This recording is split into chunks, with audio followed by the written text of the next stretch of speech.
What's going on, guys? We're back for the second time today, and that's because the New Orleans Pelicans have traded for Dejounte Murray. Now, this is a trade people have been talking about for a while. It's been theorized and predicted a lot that the Pelicans would look to bring in Dejounte Murray or a player like that. But in most theoretical trades that I've seen, Brandon Ingram was the key piece they were sending out in these trades. But, as we saw earlier today, they were able to bring in Dejounte Murray, and they did not have to send out Brandon Ingram.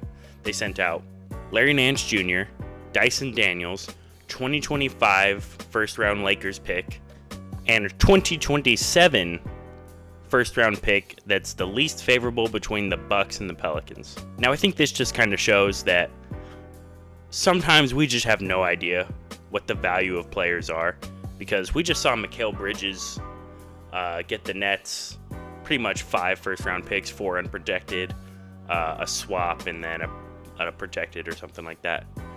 And now we see Dejounte Murray going for Larry Nance Jr., Dyson Daniels, and 2 first-round picks that'll probably end up in the middle of the draft, probably, if not the tail end of the first round. But yeah, this is a big trade. It has a lot of implications for the Hawks as well as the Pelicans. For the Hawks, it means they're committing to the Trae Young, and how are they going to build around him? They got their first overall pick in Ricochet. And honestly, I really don't know where the Hawks are going. There's a lot of question marks surrounding that team, so I'm going to focus more on the Pelicans. And I think the biggest question about the Pelicans after this trade is, are they going to keep Brandon Ingram and roll out this lineup of CJ McCollum, Dejounte Murray, Brandon Ingram, and Zion Williamson, which I think could be very good?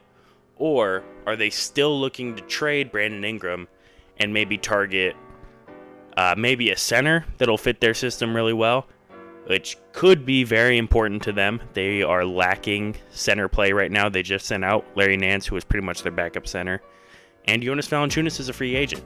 So they're going to need to get a center one way or another.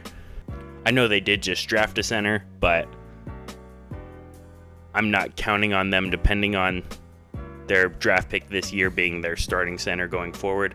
I think they will probably look to bring in some kind of center, whether that's in free agency or trading Brandon Ingram to try to get a more ideal center into the system.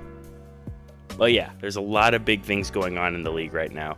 And for the Pelicans, I really like this trade. They were able to bring in Murray without giving up Ingram, and I think it gives them some flexibility going forward. They could either have all these guys on the roster, or they could look to move Ingram for a center potentially.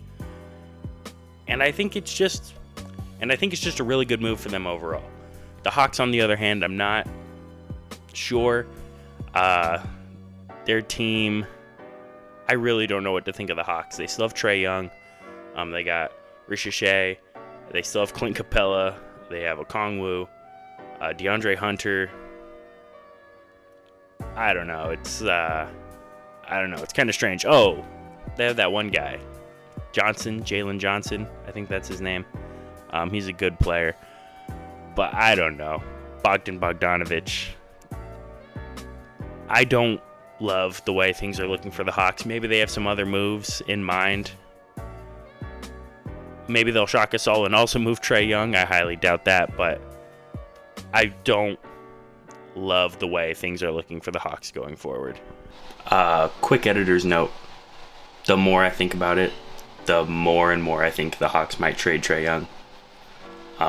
So I know I said I doubted that, but the more I think about it, I think they might. I just wanted to throw that in there. All right, let's get back to the video. Maybe that's their plan. Maybe they're trying to tank. Maybe they're tanking for Cooper Flag. Maybe Cooper Flag's not even that good. I don't know. We'll see. I don't know. A lot of things going on in the NBA, but that's all I really had for you guys in this one. So thanks for watching. If you stuck around, consider liking the video, subscribing to the channel. It really helps me out. And yeah, I'll see you guys later. Peace.